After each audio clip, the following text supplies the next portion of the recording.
A lot of the impact is actually competing, so one regulatory regime may be encouraging you, for instance, to report cyber incidents when you know almost nothing privately to those in government that can do something about it, like the FBI or NSA or Department of Homeland Security. And they don't really want it public at that point, because at that point that actually helps the bad guy.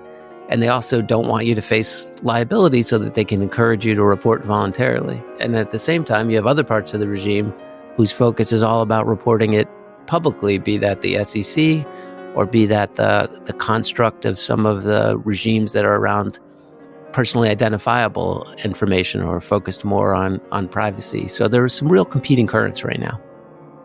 I'm Stephanie Pell, Senior Editor at Lawfare, and this is the Lawfare Podcast, April 8th, 2024. There is a lot to keep up with in U.S. cybersecurity law and policy these days. To talk about the current regulatory landscape and the progression of the DOJ's strategy relating to takedown and disruption efforts, I sat down with Jim Dempsey, Senior Policy Advisor at the Stanford Program on Geopolitics, Technology, and Governance, and John Carlin, partner at Paul Weiss. The topics we discussed include the SEC's cyber disclosure rule, the new executive order focused on preventing access to Americans' bulk sensitive personal data, and the Lockbit and Volt Typhoon disruption efforts. It's the Lawfare Podcast, April 8th.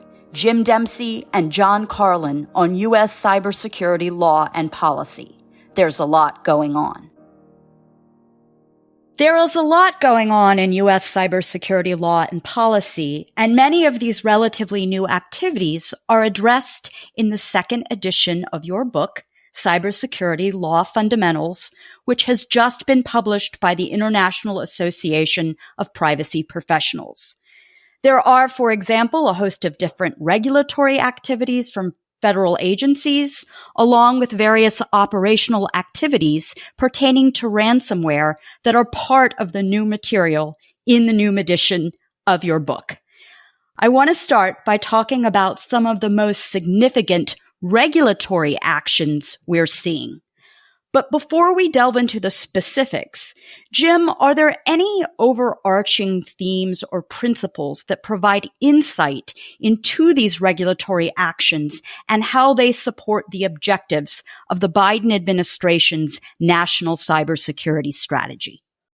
Stephanie, I would say yes and no. Some of the major actions that we're going to be talking about, like the SEC disclosure rule and the incident reporting requirements for critical infrastructure, were not addressed in the strategy at all. It just didn't touch on those disclosure and reporting issues. Other initiatives we've seen recently, such as the rulemaking to establish essentially a know your customer system for infrastructure as a service, that was called for in the strategy, and that had been under in progress for some time, even predating the March 2023 strategy. And certainly the administration's ongoing efforts to regulate critical infrastructure sector by sector, that was a major theme of the strategy and was one of several elements of the strategy which distinguished it from all the prior strategies across administrations. So let's start then with the Security Exchange Commission's relatively new rule on disclosure that became effective in December of 2023. John, what is the purpose of this rule and what does it require? I think the principal purpose and the reason that's been articulated by the SEC for the rule was their sense that from the perspective of CEOs, general counsels, board members of publicly traded company, one of, if not the top threat that was keeping them up at night was cybersecurity. And yet they weren't seeing a corresponding number of public filings through what's called the so-called 8K, an approved way of telling your investor that they'd actually had material cyber incidents. So they did something that was kind of interesting. After an extensive rulemaking period where they floated some controversial ideas that received a lot of negative feedback in the rulemaking process. What they ended up passing as the new rule and promulgating was a rule that required you to determine whether or not an incident is material to a publicly traded company. And then if you determine that the incident is material, that you have 4 days to make that disclosure in an approved way, that's the so-called 8K, to your shareholders. And this is interesting because for those who are more cyber or national security and don't pay that much attention to public reporting rules, that actually already is the rule for anything that's material to a public company. So it begs the question of, why did they create a rule specific to cyber that says essentially for a cyber incident, you need to determine is it material to the company, and if you do, disclose it in 4 days. And I think their reasoning or rationale that they've put out for that is by putting it out separately from the general rules about materiality as a cybersecurity specific rule, they were essentially sending an alarm bell to publicly traded companies that you really need to focus on internally. How do you make that determination as to whether or not something is material? And in particular, they're focused on how do you make sure that the technical side of the house is telling essentially the business side of the house that would normally be thinking about risks to a public company, like financial risks and other risks. And they were concerned that there wasn't proper governance to do that type of internal decision making. Since the rule has passed, there have been a number of what is somewhat unusual in this space, where publicly traded companies have made disclosures using the method that tells all your investors at once, that's designed for when you have a material incident. So it hits all the benchmarks of what it would look like if it was material. But they've said in their disclosure that at this time they don't believe it to be material, and they're still investigating. That's a new practice, and we haven't seen yet how the SEC is going to respond to it. But I think it reflects a little bit the confusion from companies about how the SEC is going to enforce in this new space.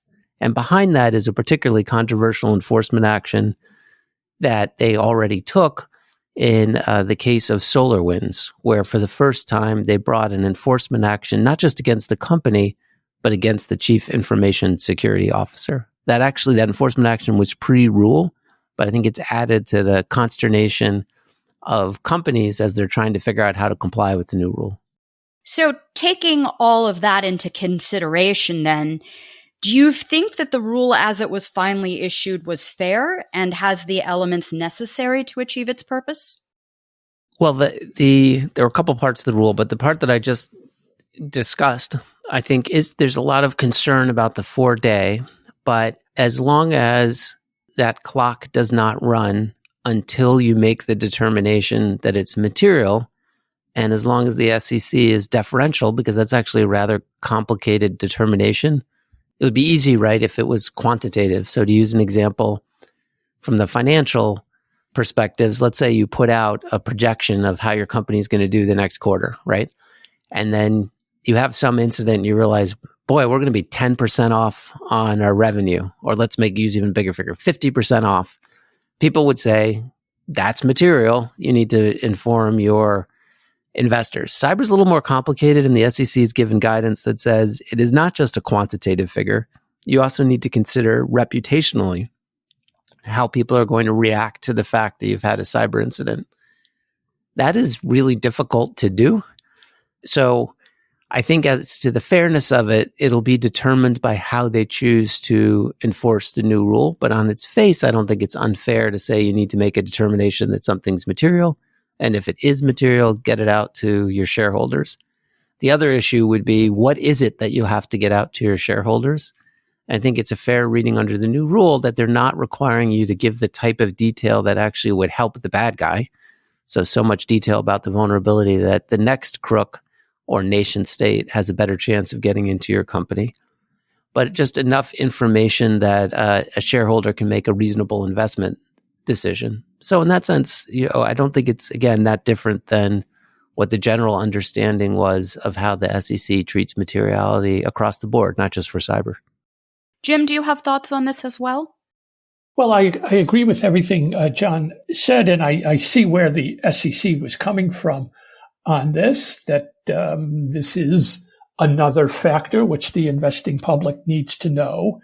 But nobody should be misled here. This rule will probably have zero impact in terms of actually improving cybersecurity practices of publicly traded companies. Maybe it will have an indirect positive impact on cybersecurity in that all the attention the rule has generated will prompt any board of directors that hasn't yet paid attention to cybersecurity, which they're obligated to do. Part of the role of the board of directors is to ask questions about and oversee the cybersecurity practices of the companies that they serve on the boards of. That message should have come through loud and clear already, but I think this is the last board in the country who hasn't gotten the message before should have gotten the message now. But that obligation of boards of directors and senior management to pay attention to cybersecurity, that arises from general principles of corporate law, separate from the laws administered by the SEC. For publicly traded companies, the SEC's really only tool is the disclosure set of requirements. And so basically they're taking the set of disclosure requirements that, as John said, have always applied to all kinds of other factors that affect the financial state of the company. And it said cybersecurity breaches have to be part of that. It is one of the confusing areas, so many different regulatory agencies, so many different authorities. And Jim raises a good point, which is the SEC itself would tell you that's not our mission. Our mission is not to make public companies more secure from threats, from cyber threats. Our mission is to make sure that investors receive in a fair and reliable manner the information they need in order to protect the market so they can make reasonable investment decisions. And flowing from that might be that there's a certain price impact on the value of a company that would come from how much they've invested in cybersecurity or not. And that, that might indirectly drive cybersecurity practices. But if the conclusion of the market was that wasn't important, it also might not. And so that's their mission as compared to, say, the Department of Homeland Security and some of its new rules, where its mission really is to protect at least our critical infrastructure from cyber attack. And one of the things I know Jim and I, when writing our book on cybersecurity fundamentals that just came out, we're focused on is what a dizzying array of different authorities, from state to federal, from different parts of the federal government to things being driven by civil suit, that you have to think about as a practitioner in this space. And a lot of the impact is actually competing, so one regulatory regime may be encouraging you, for instance, to report cyber incidents when you know almost nothing privately to those in government that can do something about it, like the FBI or NSA or Department of Homeland Security.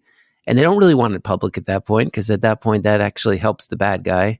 And they also don't want you to face liability so that they can encourage you to report voluntarily. And at the same time, you have other parts of the regime whose focus is all about reporting it publicly, be that the SEC or be that the construct of some of the regimes that are around personally identifiable information or focused more on privacy. So there are some real competing currents right now. So let's focus now on a new regulatory regime that is on the horizon. And this is a new executive order and rulemaking that is focused on preventing access to Americans' sensitive bulk personal data and also United States government-related data by countries of concern. This executive order was issued on February 28th, and DOJ issued an advance notice of proposed rulemaking shortly after the EO came out. John, can you talk about the problem that the EO is intended to address? Yeah, it's kind of interesting, and it relates to a general shift you've seen over the last 10 years or so, maybe longer. And it's one of the few areas where you've actually seen continuity. I mean, but people don't usually think of the Obama administration, the Trump administration, and the Biden administration as having a through line. But they do on this issue, which would be, hey, look, if we're seeing Chinese state actors in particular use cyber-enabled means to hack and steal vast bulk quantities of information, then we see that that's a strategic priority for them, and it's something that we want to protect against here. How do our other rules protect against it? One of the changes that you've seen take place is in the context of so-called CFIUS, the Committee on Foreign Investment inside the United States. And in the CFIUS context, the United States has a national security regulatory power through the president to say that the change of ownership, essentially, in a U.S. business could pose a national security risk. It used to be an area that was kind of sleepy, and it dealt with things like a foreign country tries to buy a company that produces missiles. Okay, we probably don't want, for instance, Russia owning a missile company inside the United States. That's a national security risk. And so people would know in that instance, I need to go before this committee, and they need to take steps to either, they may not approve the transaction, or if they do, they may mitigate the risk. When you look at it through the threat, okay, we see that the stealing bulk information is something that our nation-state adversaries are trying to do. How can we protect against it? CFIUS, then you see, and there's public reporting about this, what would have just shocked people beforehand, which is a Chinese company was trying to acquire Grindr, which is a dating site, and that raised CFIUS concerns. So a far cry from missiles when you're talking about dating sites. But the reason why is because that's the type of personal information that could be used for things like blackmail and other purposes. Now, CFIUS was an existing regulatory regime, but what they realized is if you try to get that data set by acquiring a U.S. business and having a change in control of the ownership of foreign control, you could use CFIUS to block or mitigate it.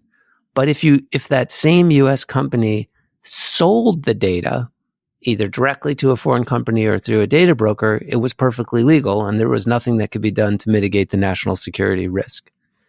So this new regime was designed to plug that hole and say, in certain instances, there is going to be a regulatory regime, and they specifically call out China when they were discussing their rollout. You are not going to be able to sell certain bulk data sets to China. So for now, it's in a proposed rule. I think there's a lot of questions about how it will work in practice that remain to be answered. But Justice has given a speech on it to say, hey, here are some things you can think about now for companies. One is know your data, know what type of information you're collecting and how you're protecting against it, know where it's going. So review the agreements you have in place to sell it or provide it to others. Know who has access to it. And this is an interesting part or difficult part of the rule, because it's not just about conscious sales. It's also, you might have non-US consultants or investors, so you're not actually selling it, who have access to the data.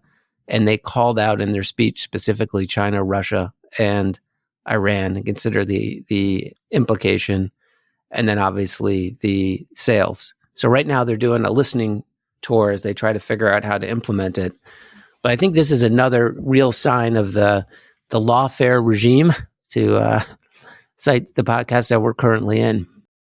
So consistent with your discussion of the national security implications and why the CFIUS process exists, this executive order is also leveraging a U.S. national security authority, IEPA, to address this problem. Jim, can you talk more about IEPA and also a bit more about the intended scope of the executive order? What might fall in and outside of its scope? So IEPA is the International Emergency Economic Powers Act, first adopted in 1977. Separate, actually, from the Defense Production Act, which is the authority for the CFIUS process that John was describing, but the two have long overlapped. IEPA authorizes the president to regulate or prohibit any acquisition, transfer, importation, exportation, or transactions by any person subject to U.S. jurisdiction involving any property in which a foreign country or foreign national has an interest. Very, very broad.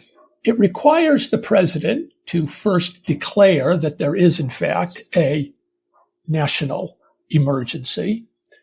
And then once that emergency is declared, then the president can block transactions. As John said, this is a long-running and consistent across administrations effort. Presidents, going back, as John said, to President Obama, have used IEPA as a tool of U.S. cybersecurity policy. IEPA served as the basis for sanctions against ransomware gangs. They have been listed as sanctioned entities, and therefore it's illegal to make ransomware payments to sanctioned entities. President Trump invoked IEPA when he tried to ban TikTok and WeChat. He ran into a huge problem in that IEPA includes the so-called Berman Amendment or Berman Amendments, which say that the power of the president does not extend to any personal communications or any export or import of information or informational material. And the import of TikTok was clearly informational material, and the courts blocked President Trump's efforts. But related, but separate from the TikTok and WeChat orders, President Trump had issued an executive order 13873 declaring a general national emergency with respect to the nation's information and communications technology and services supply chain. And this included everything from Huawei switches to data transactions. President Trump set in motion a regulatory process there. It was actually President Trump or President Trump's Commerce Department, which designated China, Russia, Iran, and 3 other relatively small countries, including North Korea, which is significant in this regard, but designated the countries that were at stake here. Now we see the Biden administration taking the next step there, really following through on what President Trump started big time in 2019 with his executive order 13873, in which arguably even President Obama sort of foreshadowed with his invocation of IEPA to address cybersecurity more broadly. I do think that there may be a problem here. I'd be interested to hear what John says. I do think that data is information, and information cannot be regulated under IEPA. This order covers the Biden administration was trying, I think, to thread the needle here and being very specific on certain categories of data: genomic data, biometric identifiers, geolocation data, personal health data, financial data, obviously. And it said these are sensitive categories of data. I bet they have intelligence backing up, or at least insight and knowledge backing up why these categories of data are of particular interest to our adversaries. And the order and the rulemaking, which has just begun, John said there's a lot of questions. There are specifically 114 questions in the advance notice of proposed rulemaking, which, by the way, is only an advanced notice of proposed rulemaking. It's not even a proposed rule. 114 questions that the Justice Department asked for input on. But It's a very detailed notice. A lot of thought has clearly gone into it. This has been a multi-year effort as the Biden administration took the baton from the Trump administration on this one.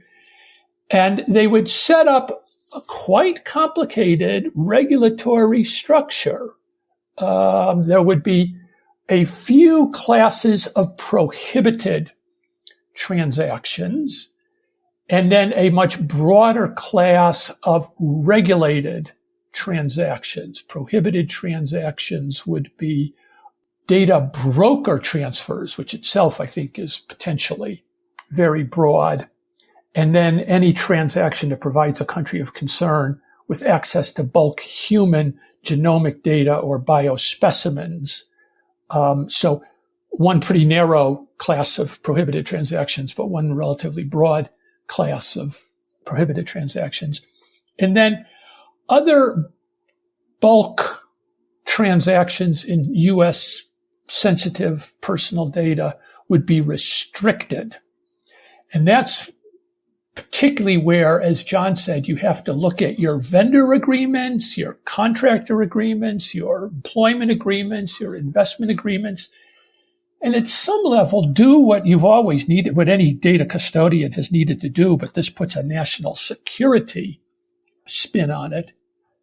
Know what data you have, know who has access to it, look at all of your data flows, look at all your third-party vendors who might have access to this data, and would really create sort of a brand new regulatory structure around data. In some ways, adopting the privacy law that Congress has failed to enact on privacy generally, adopting it here for these transactions that might involve a country of concern getting access to the data. So there are a lot of different regulatory efforts that we could examine looking across various sectors that fit under the critical infrastructure umbrella. And sometimes it's interesting to compare and contrast them because it illuminates what may be progressing in a positive direction and what may not. Jim, can you contrast the new rule on maritime security with the failure of the EPA's effort to require states to consider cybersecurity in their surveys of drinking water systems? So, remember, as I said, the March 2023 National Cybersecurity Strategy from the Biden administration had one major element of departure from all prior administrations, prompted, I think, in part by the Colonial Pipeline incident, but also, I think, by a growing recognition that the public-private partnership approach of hands-off, no regulation of critical infrastructure wasn't working. There were a lot of infrastructures that were unregulated on cybersecurity and therefore vulnerable. The administration in March 2023 said, we're going to fix that. We're going to address that. And we are going to use, they said, existing authorities wherever possible.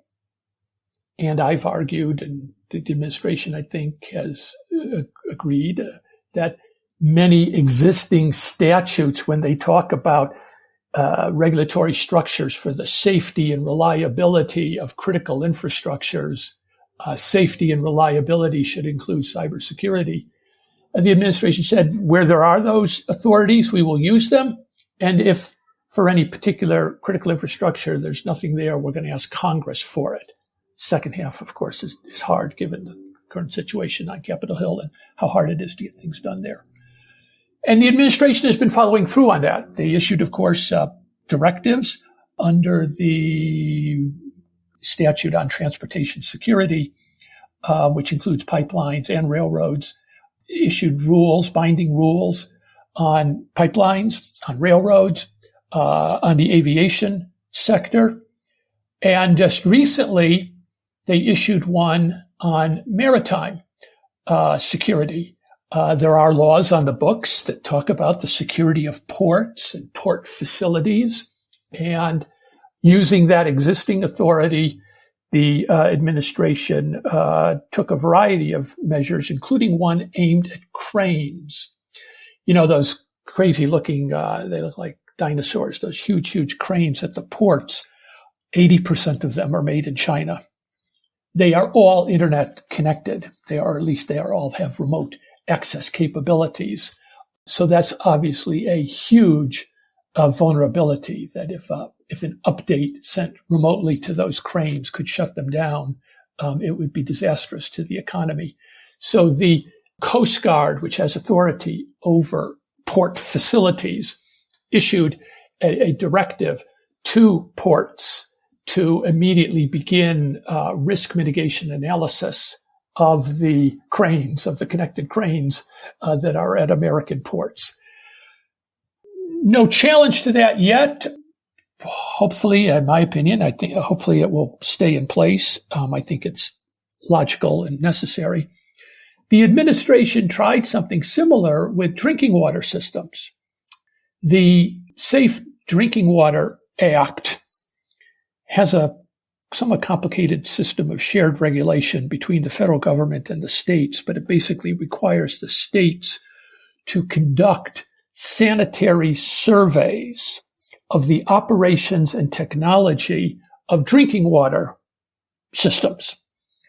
The EPA last year issued a memo to the states saying operations and technology includes the operational technology that all of your control systems are now dependent upon, like everything else, the valves and devices that control the flow of water and the purification of it and the filtration of it, etc. Those are all dependent upon computer functions, industrial control system functions.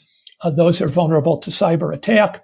And the EPA said, when you are checking the security and reliability and safety of your drinking water systems, also look at the cyber aspects. A number of state attorneys general and the Drinking Water Trade Association basically sued and said operations and technology does not include operational technology. You can't do this by a memo. You have to do it by a rule. I think obviously if the EPA had tried to do it by rule, they would have opposed that too. But the Eighth Circuit Court of Appeals agreed with the plaintiffs and blocked that rule, and the EPA withdrew, or blocked the interpretive memo, and the EPA withdrew it. A couple months after that, it was, of course, reported that the Iranians had infiltrated and were inside the operational technology of many drinking water systems in the United States. But right now, there is no rule that requires the operators of those systems, many of which are municipal, a fair number of which are privately owned, but all regulated under the Safe Drinking Water Act. There's now nothing requiring them to address the cyber vulnerability of their systems.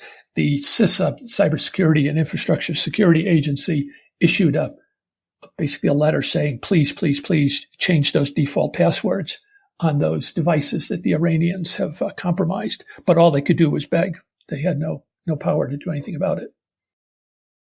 That is all really problematic, but we're going to have to change sectors just for the moment. Are there new efforts focused, Jim, on cybersecurity for hospitals? And if so, can you talk about that? Yeah, so just very briefly, again, the administration, as I said, is going sector by sector, looking at its existing authorities, railroads, airport, air traffic, etc. They have said that they intend to issue sometime soon a rule for hospitals and other healthcare facilities that accept Medicare and Medicaid payments. And on this one, I think that the government's going to be on very, very solid footing, because basically they're saying to the hospitals, if you want federal money, you've got to do this. If you don't want to do it, okay, fine, but you can't get federal reimbursement for Medicare and Medicaid patients, which are obviously a very large percentage of the income of hospitals. There are these so-called conditions of participation. There are about 24 of them, one on dietary needs, one on building code standards, etc. Things that Medicare, CMS, Centers for Medicare and Medicaid Services, have said, if you're going to take our money, if you're going to take federal tax dollars, you must meet these minimum standards. And I think we will see sometime in the coming months such a standard for hospitals and other healthcare facilities to take Medicare and Medicaid payments. So, John, CISA recently issued a notice of proposed rulemaking to implicate the Cybersecurity Incident Reporting for Critical Infrastructure Act. Can you tell us what that's about? So that, rather than determining a standard of care or a cybersecurity baseline, like Jim was talking about when it comes to our water supply or hospitals, this regulation is really designed, and this was a great frustration to me in various posts that I had in government, which is you do not need to report when you have an incident right now. Or so that means, given that the vast majority, over 90% of the critical infrastructure that's digital resides in private hands, it means there's no reliable figure for the government to track, in particular, ransomware / extortion attacks. So we don't know whether the number's increasing, decreasing, staying the same, what law enforcement or other efforts are successful or not. And it was a question I often got. So we did our best to estimate as a federal government, and you also have private sector vendors. Some of the contractors in security also try to use different methods to estimate. This new rule would make it mandatory to report when you've had an incident, and then there's a question as to how serious the incident needs to be for it to qualify, and also for you to report when it's ransomware, when you've made a payment. Now, who it applies to, what constitutes critical infrastructure, how serious the incident needs to be, and what is reported, none of that was fully defined in the statute that set up the authority for the Department of Homeland Security to issue this regulation. And so what just got proposed is their approach to tackling those questions. And now they're in a period where they're getting feedback on their proposed rule. This could really be an important, and I think overall positive change. We want to make sure, ideally, though, that it's done in a way where the fact that the reporting isn't so onerous that it makes it more difficult for the victims of a cyber attack who are in the middle of responding it to get that information over. So that's point one. And point two, that the information that is provided to the government isn't then used against the victim to essentially re-victimize them in terms of a regulatory or other type of action that seeks to penalize the victim. So this is really meant to provide the intelligence so you can track the trend. And then point three, and this one wasn't as well articulated, I think, in the statute, but from my view is we want the government to be able to act on the information, not to go after the victim, but to be able to go after the bad guys. So if it's information that is helpful to determining who did it or providing general warnings to the sector, you want the government to be able to do that. That means being able to use it for search warrants or FISA collection, or in criminal cases that could hold some of these bad actors to account. So switching from CISA's activities to the Federal Trade Commission, Jim, the FTC has also been engaged in enforcement efforts that could be characterized, at least in part, as data security. Can you talk about some of those efforts? Yeah, I mean, we're really covering the waterfront here, but with FTC, they have for a long time, in fact, going back, I think, to 2002 with Eli Lilly, made it clear that they believe that the Federal Trade Commission Act, Section 5, which makes it illegal to engage in unfair or deceptive trade practices, they have said that it is an unfair trade practice to collect personal data and not protect it. And they've brought dozens of cases against companies that have suffered data breaches and lost personal data. They've taken what I would say is an increasingly expansive view of that, and increasingly, you could say, even aggressive view. And two recent enforcement actions that were settled bring that home to bear. For one, they brought an enforcement action against a company called Blackbaud, which had provided data management services to nonprofits. The FTC alleged that Blackbaud suffered a data breach and that it had inadequate security protections, and that was a violation of the Federal Trade Commission Act. Blackbaud, like almost every other company that the FTC proceeded against, settled. And one interesting thing stands out, and by the way, these orders that the FTC has been imposing on respondents have become increasingly more and more detailed in terms of the information security program that a settling respondent is required to undertake. But one thing that stood out to me in the Blackbaud incident was the FTC required Blackbaud to delete any data that it was holding that was no longer necessary for business operations.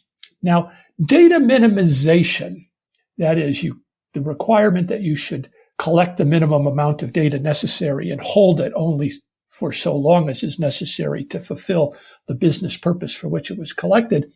That's always been part of the fair information practices, sort of the modern concept of privacy. But data minimization had for years been referred to by many as the forgotten FIP, the forgotten fair information practice. The FTC has brought that front and center now, and it has in ordered respondents to no longer collect unnecessary information, and it's basically going to look at your collection. Because after all, once you collect it, you're responsible for it. If it's personally identifiable information, if you collect it, you have to protect it. And the FTC is saying, if you're not using it, delete it. And here with the Blackbaud, it enforced that retrospectively on the company, sending a message, I think, to everybody that it's going to keep data minimization on its sort of watch list of issues.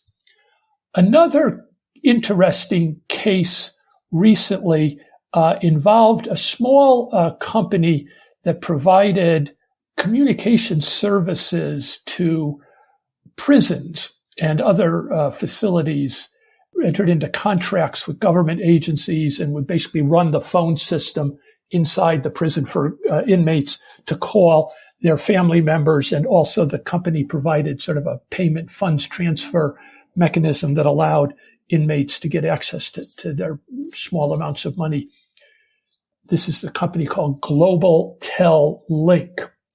And they recently settled. The FTC drafted a complaint against them. Global Tel Link had put a huge amount of this data, because they collected financial data and social security numbers and all kinds of other information on both the inmates as well as their family members on the outside that they were communicating with and that were at the other end of some of these financial transactions. Global Tel Link, as alleged by the commission, put a lot of this data on a cloud-based environment, left it there unencrypted, unsecured. Bad guys found it and accessed data on over 500,000 people, including the sensitive financial and social security number and so on. So the FTC alleged that Global Tel Link violated the FTC Act in not adequately protecting the data. It also alleged that Global Tel Link violated the FTC Act in not giving full and timely notice of the breach. And here, this is, as far as I know, the first case in which the commission has expressly said that in its view, Section 5 of the Federal Trade Commission Act includes a breach notification requirement. So we have 50 state breach notification laws, and the FTC is taking the position that basically there's a single nationwide breach notification rule implicit in Section 5. I think that's remarkable. The staff had said that that was their position as, I think, in 2022 on the commission blog. But as far as I know, this is the first commission case. And anyhow, it stands out by saying that there is a notice requirement under the Act.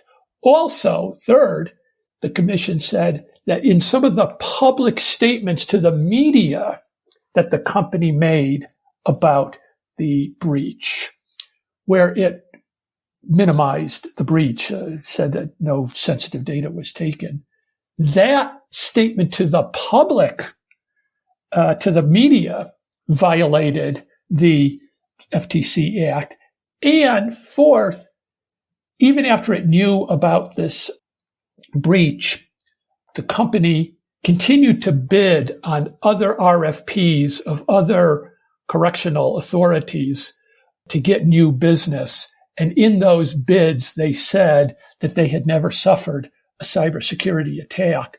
And the commission held that those misstatements, business to business, were a violation of the Act.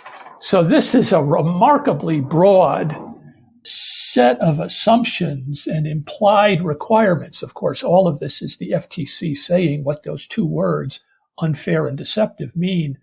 But this case is telling companies in all of your post-breach activities, communications with affected individuals, communications with the public, and communications with other potential business partners, you need to be forthcoming about the depth and breadth of a cybersecurity incident that you experienced. I think that's remarkable.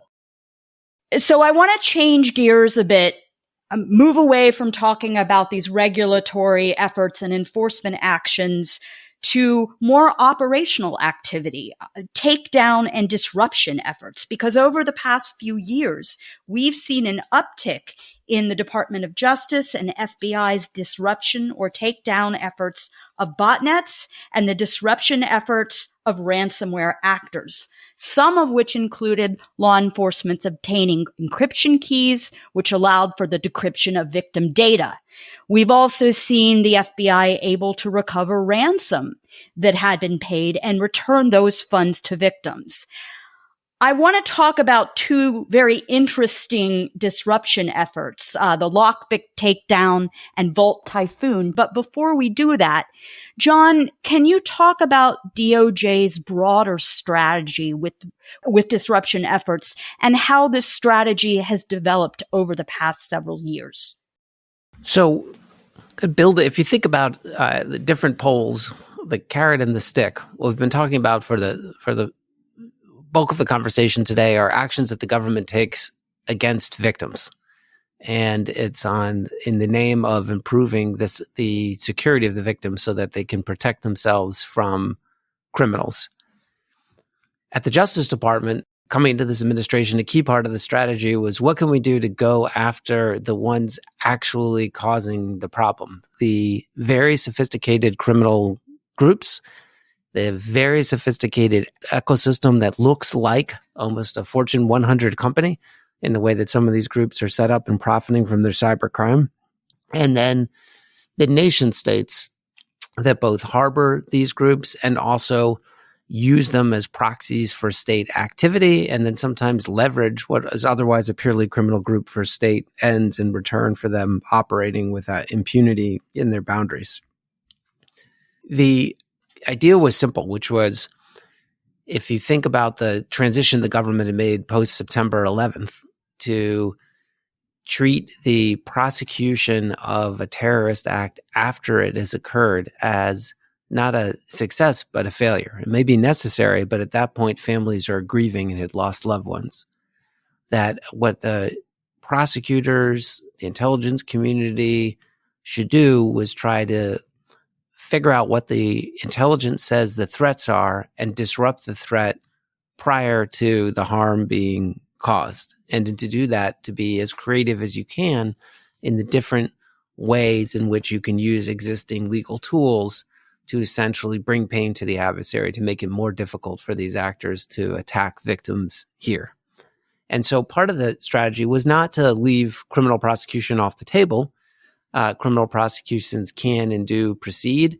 And people travel, and I think you've seen a number of successes working with partners overseas at arresting and extraditing individuals when they travel, or because we've helped build up parallel regimes in countries that share our values, end up getting prosecuted in the country in which they are found to reside. But in addition to that, part of the strategy was, hey, look, what else can we do? What else could really help a victim here? And it was part of the privilege of setting up a ransomware task force early in this administration with that goal in mind. And you've hit on some of the key aspects. But if the reason why the crooks are attacking and doing the extortion is to get the money, why can't we use legal process to get the money back? Why don't we go after the wallets after a victim has made a payment into the wallet? Or, as you gave another example, if the key to their scheme is they're using malware to encrypt unsuspecting victim systems, and why not see if we can get the key ourselves or create a key? And then, key to this being innovative with the strategy is don't declare to the world that you have it. Instead, work confidentially with victims to provide them the key so that the bad guy, for a period of time, and this was in the Hive operation most spectacularly over a period of 6 months, secretly provide the key to the victims so the victims aren't paying, but the bad guy doesn't know why the scheme isn't working. So they continue to invest their resources in essentially a broken scheme. Or another aspect was go after the command and control servers that are being used for so-called botnets, these army of zombie computers where bad guys have essentially created a cyber weapon of mass destruction by taking our computers at home or at our business, compromising them, and then being able to, on scale, have an army of 100,000, 200,000 or more computers that they can use to launch things like denial of service attacks, so many requests for information simultaneously that a system can't function.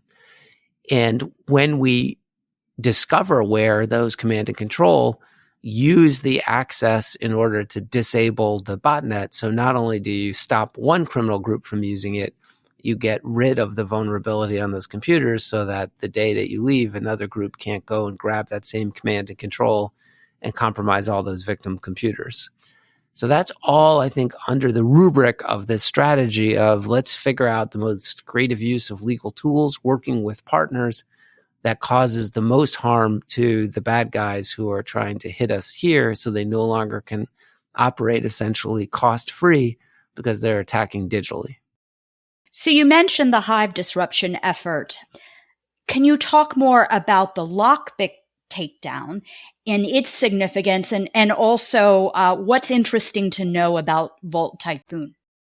I think, one of the key things on or distinguishing factor on Lockbit is, and this was one of the most, and maybe the most prevalent group at the time that it was taken down, they not only disrupted and took down the group, they then they essentially did a law enforcement version of what the bad guys do. So they went to the site that's used to extort victims and they posted on the site that they were now. So this is the site where normally the criminal group would take that which is stolen and post it to embarrass the victim. And here the government seized that site and they posted on it saying that they were going to expose the leader of the group. They didn't ultimately do that, but I think that was in some ways a prank. But then they did also release. Someone had fun, it sounds like. Yeah, it was a good day for an FBI agent. And what they did do is they took all the information they had about how the groups operated, who they were victimizing, and they made it public. So they took that, which is the shadows of the criminal group. I think that has really damaged, essentially, if you think of it as the bad guy brand, right? The criminal brand, it's really damaged the brand so that the crooks can't trust each other. I know it's a strange concept, but the truth is the success of some of these criminal groups is because they do rely on trust. And so the more you can disrupt that trust, it makes it more difficult for them to act on scale. So, yes, Vault Typhoon. To me, it is not new, actually, that there would be sophisticated Chinese actors who are in systems, critical infrastructure systems, some of the systems that Jim was describing where there aren't adequate regulatory enforcement actions. And essentially, they call it living off the land, where you're essentially impersonating someone on the system, and you're not using new tools to compromise the system, and you're lying in wait.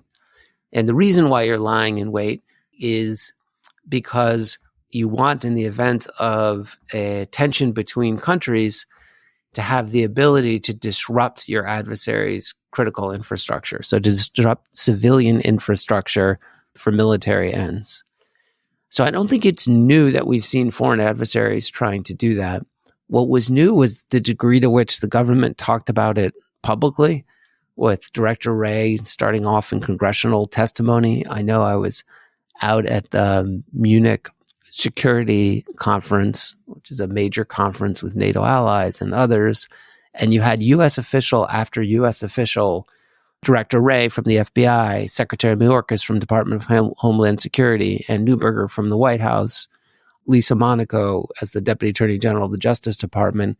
They all emphasized what they had seen with Volt Typhoon, and I think that was deliberately to try to send a message not just to the U.S. public about the urgency of the need to take action, whether it's regulatory to secure systems, also to set up a rule of norms, and also when it comes to whether or not you can trust Chinese infrastructure or tools for your own system, to spread the message about what they were seeing and do it in a public way.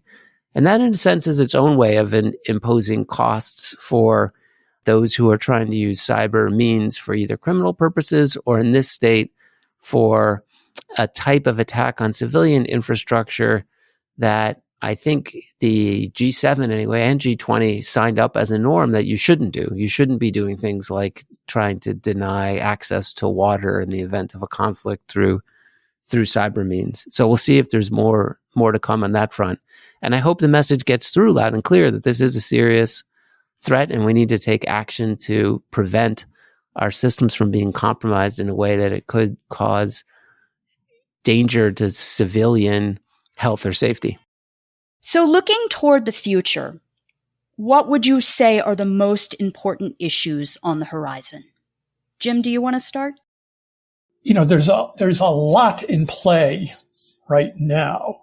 The sensitive data rulemaking, a separate inquiry by Commerce Department on connected cars, the potential of this CMS rule for hospitals. Interesting question for me is, where are some of the other gaps and where are some of the other infrastructures that deserve attention?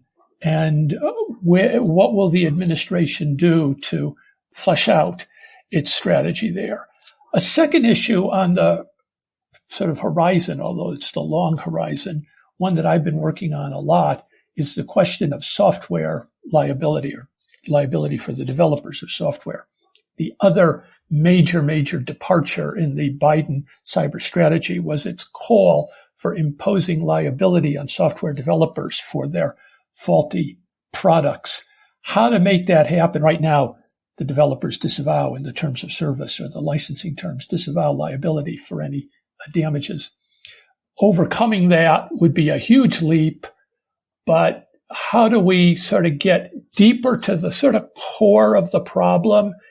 And this buggy software, this flawed software that are also heavily dependent upon, that's a tough one.